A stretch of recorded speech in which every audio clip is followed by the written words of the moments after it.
The scorching summer sun beat down mercilessly on Crimson Creek as Charlotte Nichols fled through the dusty streets, her tattered dress clinging to her body, tears streaming down her face.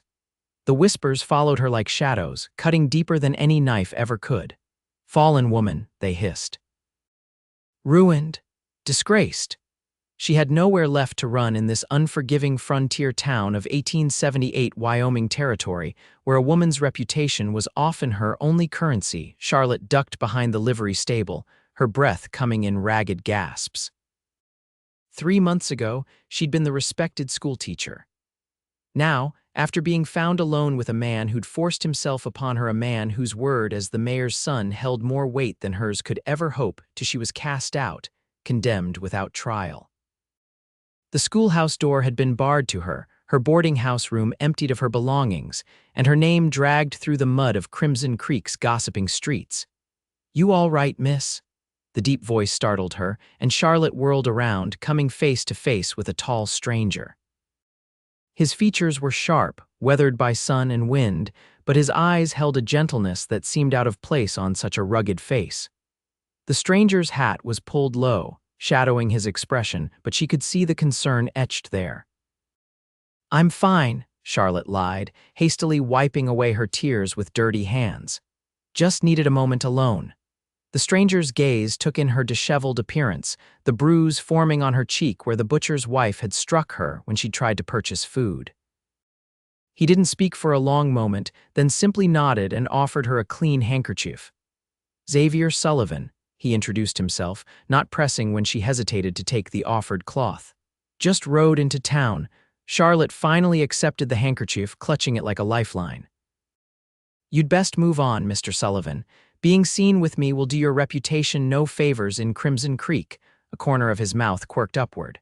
"Don't much care for reputations built on other folks' opinions, miss." "Charlotte," she replied, deliberately omitting her surname. "Just Charlotte now." Xavier's eyes narrowed as a group of townswomen passed by, their whispers growing louder. "The fallen schoolteacher," one said, not bothering to lower her voice. "Shameless hussy," added another. Charlotte flinched as though she'd been struck. When she tried to shrink further into the shadows, Xavier stepped slightly in front of her, his broad shoulders creating a barrier between her and their condemning stares. "They say you're a fallen woman," Xavier said quietly once the women had passed, his voice carrying no judgment. Charlotte lifted her chin, a flash of the dignity she once possessed surfacing through her despair. "So they say." Xavier looked at her for a long moment, something unreadable passing across his face before he said with quiet determination, "Then I'll be the man who lifts her." The words hung in the air between them, impossible and yet spoken with such certainty that for a fleeting moment Charlotte allowed herself to believe them. "You don't even know me," she whispered. "I know enough," Xavier replied, his gaze steady. "I know what it's like when folks make up their minds about you without hearing your side of the story." Before Charlotte could respond, a commotion from the main street drew their attention. A wagon had overturned, spilling crates across the dusty road. Without hesitation, Xavier moved to help, joining the men who were already lifting the wagon. Charlotte slipped away in the confusion, his handkerchief still clutched in her hand, his words echoing in her mind. The abandoned cabin Charlotte had been sleeping in for the past week was hardly more than a shack, a dilapidated structure at the edge of town that had been empty since old man Wilkins had died of fever last winter. She pushed open the crooked door and collapsed onto the threadbare blankets she'd managed to salvage from behind the general store. Her stomach growled painfully, reminding her that she hadn't eaten since yesterday. The meager coins she'd saved from her teaching days were nearly gone, and no one in town would hire her. Even the saloon had turned her away, apparently. She wasn't the right kind of fallen woman for their establishment. As darkness fell, Charlotte found herself staring at Xavier Sullivan's clean handkerchief, wondering about the cowboy with the kind eyes who'd made an impossible promise. She'd learned the hard way not to trust men's promises, yet something about his straightforward manner had felt different. She tucked the handkerchief under her makeshift pillow and tried to sleep, pushing away thoughts of the stranger who would surely be gone by morning. Xavier Sullivan sat in the town's only hotel dining room, listening to the conversations swirling around him. He'd come to Crimson Creek with a purpose to buy cattle from the local ranchers for his growing spread in Montana, but now found himself distracted by thoughts of the woman he'd met behind the livery stable. Heard she tried to buy food from Miller's today, a man at the next table was saying. The missus ran her off with a broom, serves her right after what she did with young Hammond. Shame, though, his companion replied. She was a fine teacher. My Johnny learned his letters from her faster than I ever expected. Well, can't have someone of her character. Teaching impressionable children, the first man insisted. Mayor Hammond did right by running her out of her position. Xavier's jaw tightened. Mayor Hammond, the same name the men had mentioned in connection with Charlotte. He filed that information away, finishing his meal in silence before approaching the hotel clerk. That schoolteacher folks are talking about, Xavier began casually. What exactly happened there? The clerk leaned forward eagerly, clearly delighting in sharing the scandal. Charlotte Nichols' pretty little thing came from back east somewhere. Been teaching here 2 years with no trouble until Mayor Hammond's son Colin found her alone in the schoolhouse after hours. Claims she tried to seduce him. Mayor couldn't have that kind of moral failing in the school, of course. Of course, Xavier echoed, his expression neutral while his mind worked quickly. And the Hammond boy, what's he like? The clerk hesitated, glancing around before lowering his voice. Between us, Mr. Sullivan, young Colin's got a reputation with the ladies. But his daddy's the most powerful man in the county, owns half the businesses in town, including this hotel. Folks know better than to speak against the Hammonds. Xavier nodded his thanks and headed upstairs, plans forming in his mind. He'd come to Crimson Creek for business, but it seemed he had other matters to attend to now. Morning found Charlotte washing in the creek, her skin prickling with cold despite the summer heat. She'd learned to bathe early before the town awoke to avoid the stares and comments. She had just finished dressing when she heard footsteps approaching through the underbrush. Charlotte tensed, ready to flee, but relaxed slightly when Xavier Sullivan emerged from between the trees, leading his horse. He stopped a respectful distance away, his eyes averted until she nodded that she was decent. Brought you something, he said, reaching into his saddlebag and producing a package wrapped in brown paper. Figured you might be hungry. The package contained bread, cheese, and dried meat, simple fare, but to Charlotte it looked like a feast. Her pride warred with her hunger for only a moment before she accepted his offering. Why are you helping me? She asked, breaking off a piece of bread with trembling hands. Xavier shrugged, settling on a fallen log nearby. Seemed like the right thing to do. You've heard the stories by now, Charlotte said bitterly. Everyone in town's eager to share my shame. Heard lots of stories, Xavier agreed. None of them from you, though. Charlotte stilled, the food halfway to her mouth. You want to hear my side, if you're willing to tell it. No one had asked for her version of events. Not the mayor, not the town council, not even the minister who had once praised her dedication to the children's education. They had simply believed Colin Hammond's word over hers because of who his father was. I stayed late at the schoolhouse to prepare for the next day's lessons, Charlotte began haltingly. Colin Hammond came in, said he needed to discuss his sister's progress. Before I knew what was happening, He tried to. She swallowed hard. I fought him off, but Mrs. Perkins from the mercantile saw us through the window. She only saw enough to draw the wrong conclusion. By morning, the whole town believed I'd tried to seduce the mayor's son. Xavier's expression darkened. And Hammond let them believe it. He encouraged it, Charlotte said, a flash of anger giving strength to her voice. Said I'd been pursuing him for months. His father made sure everyone heard that version. No one questioned it. Why would they? He's Colin Hammond and I'm just me. Just you, Xavier repeated softly. The woman who taught their children, who came all the way from back east to bring education to a frontier town. Charlotte's eyes filled with tears. Doesn't matter now, they've made up their minds about me. People can change their minds when presented with the truth, Xavier said, standing up. First thing, though, you need a proper place to stay. No one will rent to me, Charlotte reminded him, then we'll have to make other arrangements. By midday, Xavier had secured a small room above the livery stable. The owner, a gruff old man named Harlan Jenkins, had been skeptical at first, but Xavier's silver dollars had spoken persuasively. "It ain't much," Jenkins warned as he showed them up the narrow staircase to the loft. "Used to be where my boy slept before he moved to California." The room was spare but clean, with a narrow bed, a battered chest of drawers, and a small window overlooking the back alley. To Charlotte, who had been sleeping on the hard floor of an abandoned cabin, it looked like a palace.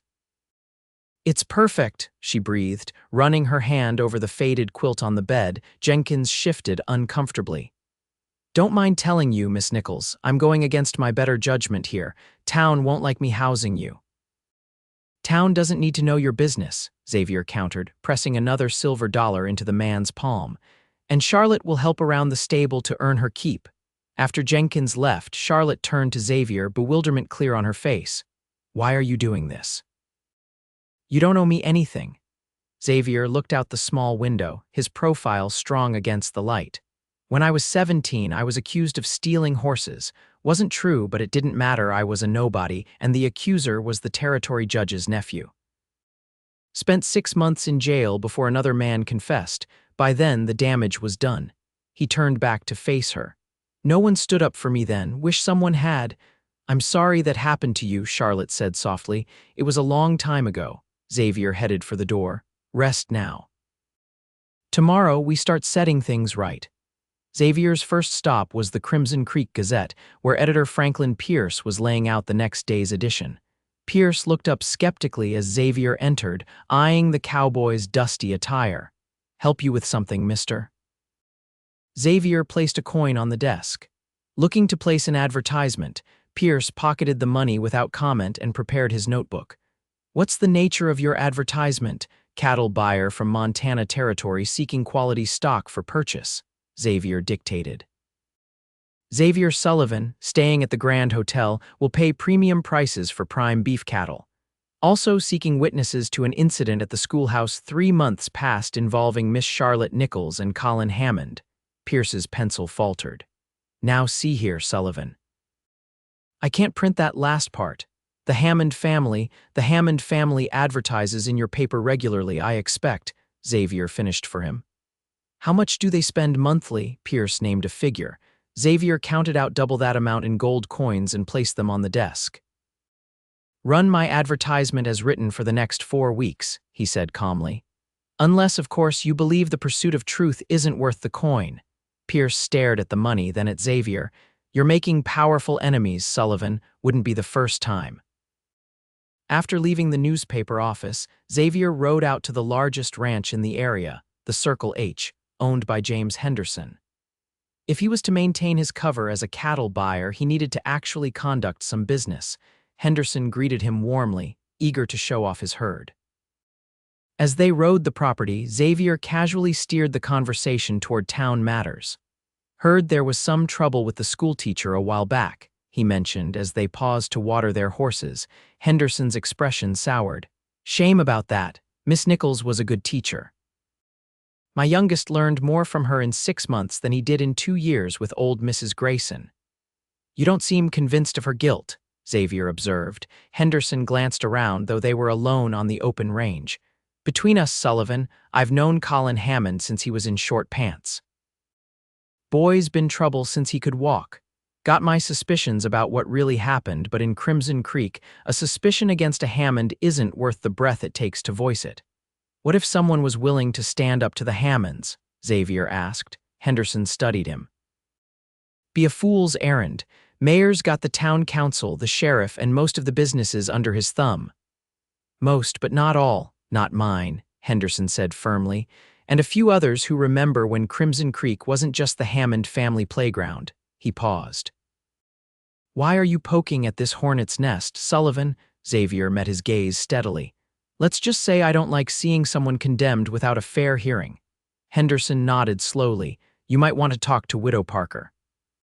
She lives next to the schoolhouse, doesn't miss much that goes on around there."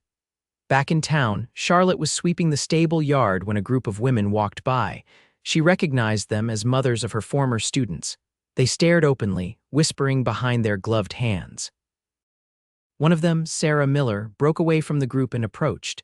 Charlotte braced herself for more harsh words, but Sarah's expression held more uncertainty than condemnation. "Is it true you're staying here now?" Sarah asked, gesturing toward the loft. Charlotte nodded cautiously. "Mr. Jenkins has kindly offered me employment and lodging." Sarah glanced back at her companions who were watching the exchange closely. "My Thomas asks about you," she said quietly. "He misses your lessons." Before Charlotte could respond, one of the other women called sharply, "Sarah." "Come along," Sarah rejoined her group, but the brief exchange left Charlotte thoughtful. Perhaps not everyone in town was completely convinced of her guilt. That evening, Xavier returned to find Charlotte sitting outside the stable, watching the sunset. He dismounted and tied his horse to the hitching post. "How was your day?" he asked, settling beside her on the bench. "Better than yesterday," she admitted. "One of my former students' mothers almost spoke civilly to me," Xavier smiled. "Progress. And your day, productive." "Bought some cattle from Henderson's ranch, made some inquiries." He hesitated. "My advertisement in tomorrow's paper might stir things up a bit." Charlotte tensed. "What advertisement?" When he explained, she paled. "You've directly challenged the Hammonds. They won't take that lightly." "I'm counting on it," Xavier replied. "Sometimes you need to shake the tree to see what falls out." The following morning, Xavier was enjoying breakfast at the hotel when the dining room door banged open. A young man stormed in, his handsome face contorted with rage. He was followed by an older, portly gentleman in an expensive suit. "Sullivan," the younger man shouted, "are you responsible for this?"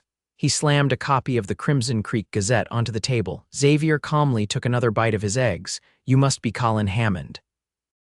"And Mayor Hammond, I presume?" He nodded to the older man. Mayor Hammond stepped forward, placing a restraining hand on his son's arm.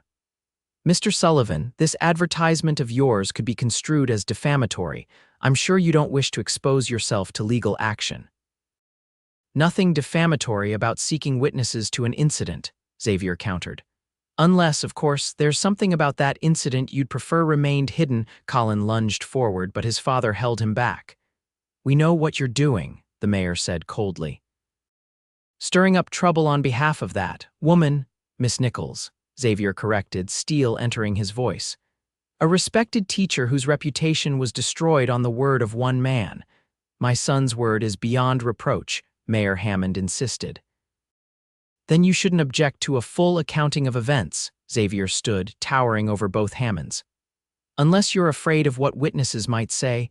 "There were no witnesses," Colin sneered. "Oh," Xavier raised an eyebrow. "Then how did word of your encounter with Miss Nichols spread so quickly?" The mayor's face reddened. "Mrs. Perkins saw enough through the window." "Saw what exactly?" Xavier pressed. "Did she see your son enter the schoolhouse uninvited? Did she see Miss Nichols fighting him off?" "That's a lie," Colin shouted. "Then you have nothing to fear from my advertisement," Xavier said smoothly. "Good day, gentlemen. I have cattle to buy." As Xavier walked away, he could feel the eyes of everyone in the dining room on his back. He'd thrown down the gauntlet. Now he needed to find the evidence to back up Charlotte's story before the Hammonds found a way to silence him or worse. Widow Parker lived in a small cottage adjacent to the schoolhouse. When Xavier knocked on her door, he was greeted by a stern-faced elderly woman who eyed him suspiciously. "Whatever you're selling, I don't want any," she declared. "Not selling anything, madam," Xavier assured her. "Just looking for information about an incident at the schoolhouse a few months back." The widow's expression closed further. "You're that cattle buyer making trouble for the Hammonds."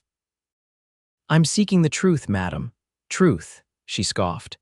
"What good has truth ever done in this town when it goes against what Richard Hammond wants?" Despite her words, she stepped back and allowed Xavier to enter. The cottage was small but impeccably neat, with crocheted doilies on every surface and a cat sleeping by the stove. "You want to know about Charlotte Nichols?" Widow Parker stated once they were seated. "Yes, madam. I understand you might have seen something the night she was accused." The widow's hands twisted in her lap. "My window faces the schoolhouse. I see comings and goings. Saw Colin Hammond enter that night long after the children had gone home. Miss Nichols was alone. And after he entered," heard raised voices, "saw shadows moving about. Then I heard a crash like something falling over." Got my shawl to go check, but by the time I got outside, Mrs. Perkins was already there, screeching about catching them in the act. The widow's mouth thinned to a disapproving line. What she saw, I couldn't say. What I saw was Colin Hammond with his shirt untucked and Miss Nichols backed against the wall, her dress torn at the shoulder. Xavier leaned forward. Did you tell anyone what you saw? Tried to. Sheriff wouldn't listen. Minister said it wasn't Christian to speak ill of the mayor's son without proof. She shook her head bitterly. Been in this town 63 years, but my word wasn't good enough against a Hammond. Would you be willing to make a statement now? Xavier asked. Put it in writing. The widow considered him for a long moment. What's your interest in this, young man? Why risk the Hammond's wrath for a woman you barely know?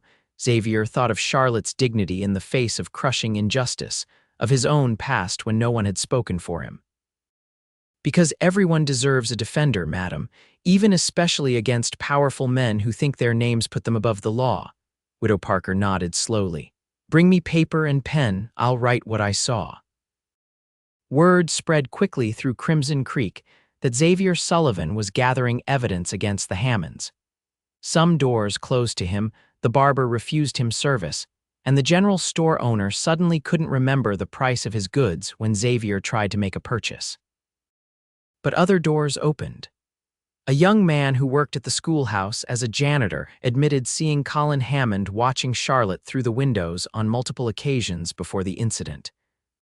The seamstress who had mended Charlotte's torn dress that night came forward, describing damage consistent with someone forcibly grabbing her, not with passion. Each piece of evidence Xavier collected, he duplicated one copy to Franklin Pierce at the Gazette, one to the Territorial Marshal's office in Cheyenne, and one hidden in his saddlebags. If the Hammonds tried to silence him, the truth would still come out. Charlotte watched these developments with a mixture of hope and terror. They'll never let this stand, she warned Xavier one evening as they shared a simple meal in her loft room. The Hammonds built this town, they'll destroy you. They can try, Xavier replied, unconcerned. I've faced worse than spoiled rich boys and their blustering fathers. Charlotte studied him across the small table. In the week since their first meeting, Xavier Sullivan had become a fixed point in her world, steady, reliable, and unflinchingly determined. She'd begun to see beyond his rugged exterior to the principled man beneath. Why do I matter so much to you? She asked softly. You could have ridden on, bought your cattle, and left Crimson Creek without ever getting involved in this mess. Xavier was quiet for a long moment. When I was accused of horse theft, I lost more than 6 months of my life to jail. I lost my future. The girl I'd planned to marry couldn't face the scandal. The ranch I'd been saving to buy went to someone else. His eyes met hers. No one should have their life derailed by lies, Charlotte. Especially not someone who's devoted herself to teaching children in a frontier town that probably doesn't deserve her. Charlotte felt her cheeks warm under his gaze. And after this is over, if we succeed— When we succeed, Xavier corrected, you'll have your good name back.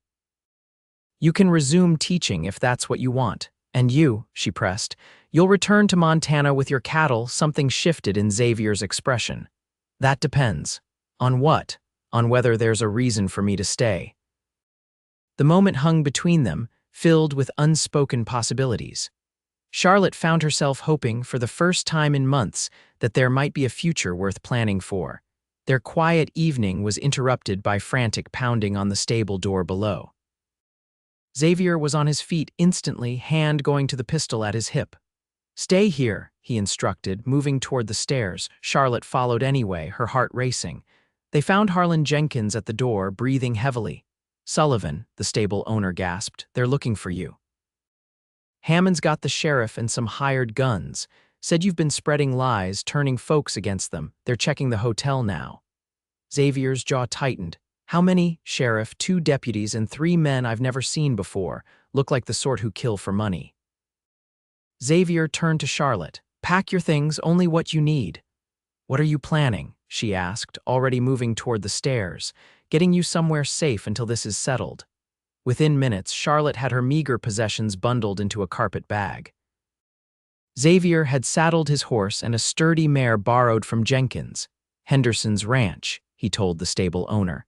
Tell anyone who asks that we headed south toward the territorial border. Jenkins nodded grimly. Be careful, those strangers with Hammond looked like serious trouble. They slipped out the back of the stable and kept to the shadows until they reached the edge of town. Only when Crimson Creek was well behind them did Xavier push the horses to a gallop, Charlotte clinging to her saddle as they raced across the moonlit prairie. James Henderson was waiting for them, alerted by a ranch hand Xavier had sent ahead.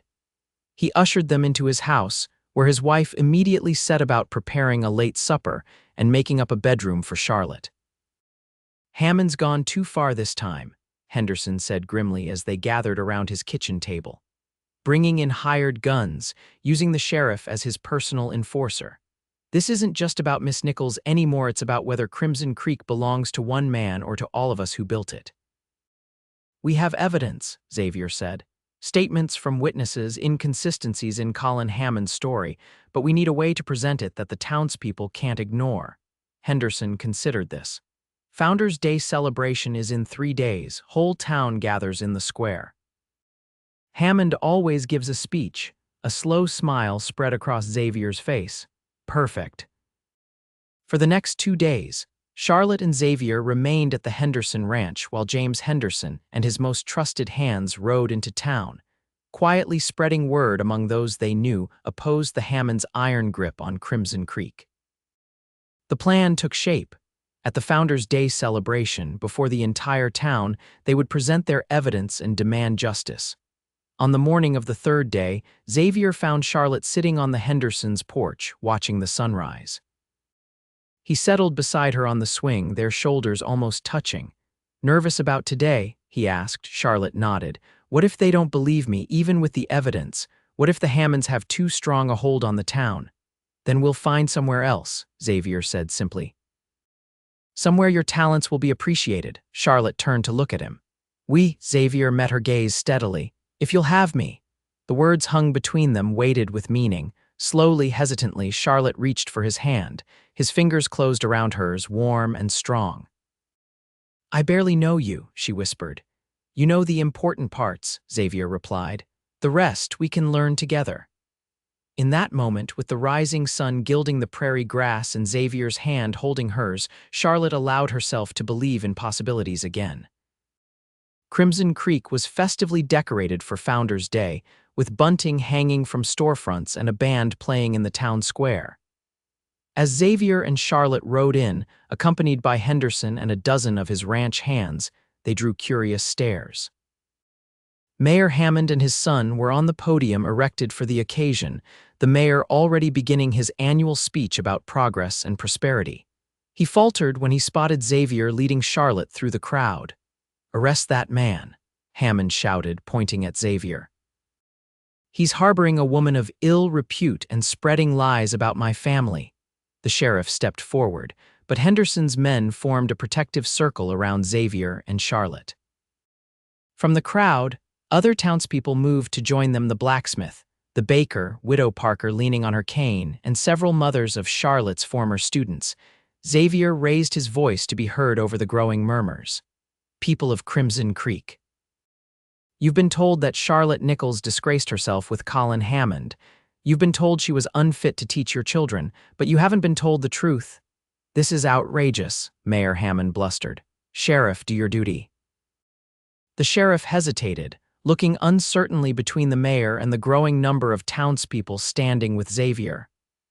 I have statements, Xavier continued, pulling papers from his coat, from witnesses who saw what really happened that night. From Widow Parker, who heard Charlotte's cries for help. From Jenkins, who saw Colin Hammond watching the schoolhouse on multiple occasions. From Mrs. Lewis, who mended Charlotte's dress torn by force, not passion. Colin Hammond pushed forward, his face contorted with rage. Lies, all lies. She wanted me, that's enough, Colin, a woman's voice cut through the crowd. Everyone turned to see Margaret Hammond, the mayor's wife, making her way forward. Her face was pale but determined. Mother, Colin protested. Don't listen to these, I said enough, Mrs. Hammond repeated, her voice stronger now. She turned to face the crowd. My son has difficulties with the truth and with respecting women's refusals. Her hands trembled, but her gaze was steady. This isn't the first time, though my husband has always managed to quiet any incidents. A stunned silence fell over the gathering. Mayor Hammond stepped down from the podium, his face ashen. "Margaret, what are you doing?" "What I should have done years ago," she replied, "before another young woman's life is ruined by our son's actions and our protection." The mayor grabbed her arm. "You're making a spectacle. Take your hands off her," Xavier warned, stepping forward. "Or what, cowboy?" Colin sneered, reaching under his jacket. The flash of metal revealed a pistol. Xavier didn't flinch. "Or you'll answer to more than just me. You'll answer to your neighbors who are tired of living under your father's thumb, to the territorial marshal who already has copies of all our evidence, to decent folk everywhere who believe no man is above the law." Colin wavered, looking to his father for direction. In that moment of hesitation, the sheriff finally acted, not to arrest Xavier, but to step between Colin and the crowd. "Put the gun away, Colin," the sheriff ordered. "There'll be no shooting today." "You work for my father," Colin protested. "I work for the people of Crimson Creek," the sheriff corrected, something like shame crossing his weathered face. "And it's time I remembered that." What followed was nothing short of a reckoning. There in the town square, with the entire population watching, the truth emerged piece by piece. Mrs. Hammond revealed a pattern of behavior her husband had covered up for years. Widow Parker described what she'd seen and heard the night at the schoolhouse. Other women came forward with their own stories of Colin Hammond's unwanted attentions. Throughout it all, Charlotte stood tall, her dignity restored with each new revelation. When it was her turn to speak, her voice rang clear across the square. "I came to Crimson Creek to teach children, to help build the future of this community. I was denied that purpose based on lies and the abuse of power. Today isn't about vengeance, it's about truth, about ensuring that no one else suffers what I've endured." By sunset, the town council had voted to reinstate Charlotte as the schoolteacher, effective immediately. Mayor Hammond, his authority shattered, announced his resignation. Colin Hammond was taken into custody by the sheriff to await the arrival of the territorial marshal and formal charges. As the crowd dispersed, many stopped to speak to Charlotte, to apologize, to welcome her back, to thank her for her courage. It was overwhelming after months of shunning and whispers. When the last well-wisher had moved on, Charlotte found herself alone with Xavier in the emptying square. "You did it," she said softly. "You kept your promise, you lifted me." Xavier shook his head. "You lifted yourself, Charlotte. I just made sure people were watching." She stepped closer to him, close enough to see the gold flecks in his hazel eyes. "What happens now?" "That depends," Xavier replied, echoing his words from days earlier. "On what?"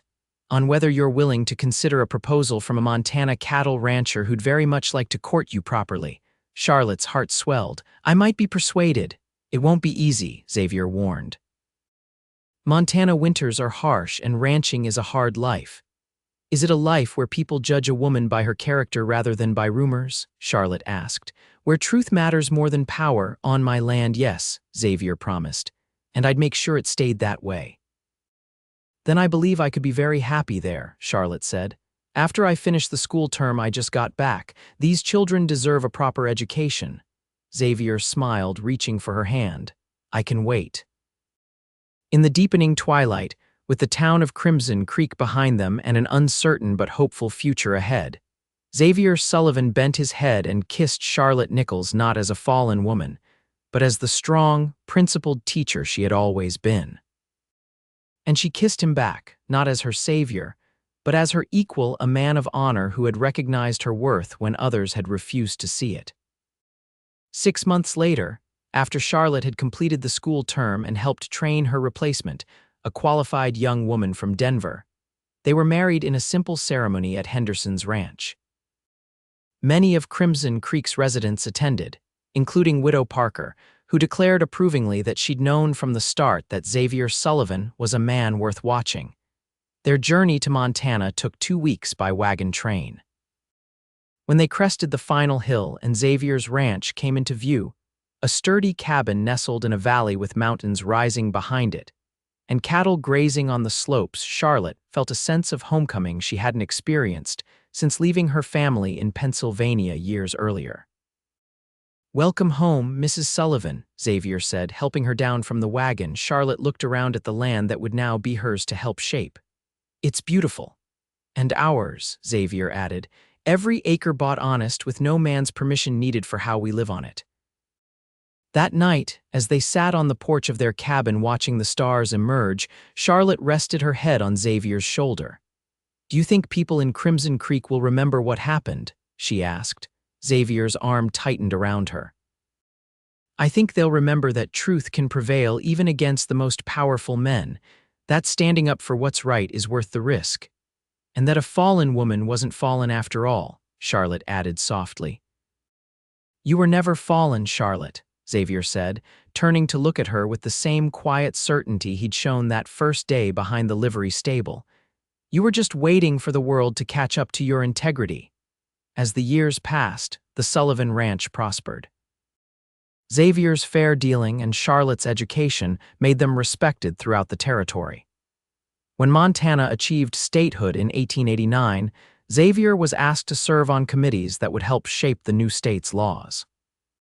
Charlotte didn't return to formal teaching, but their home became a gathering place for neighboring children who benefited from her knowledge.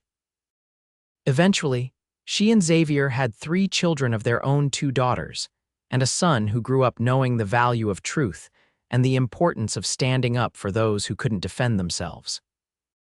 Sometimes on quiet evenings, Xavier would find Charlotte on their porch staring at the distant mountains with a pensive expression.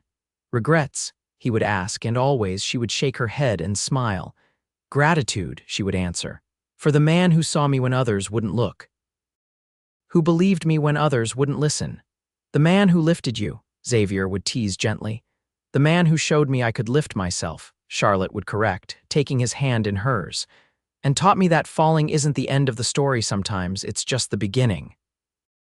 In a small cedar chest in their bedroom, Charlotte kept a single item from her days in Crimson Creek. A handkerchief, yellowed with age but carefully preserved. A reminder of the day a stranger had stepped between her and judgment, had offered kindness when she'd known only condemnation, and had spoken 7 words that changed the course of her life. Then I'll be the man who lifts her.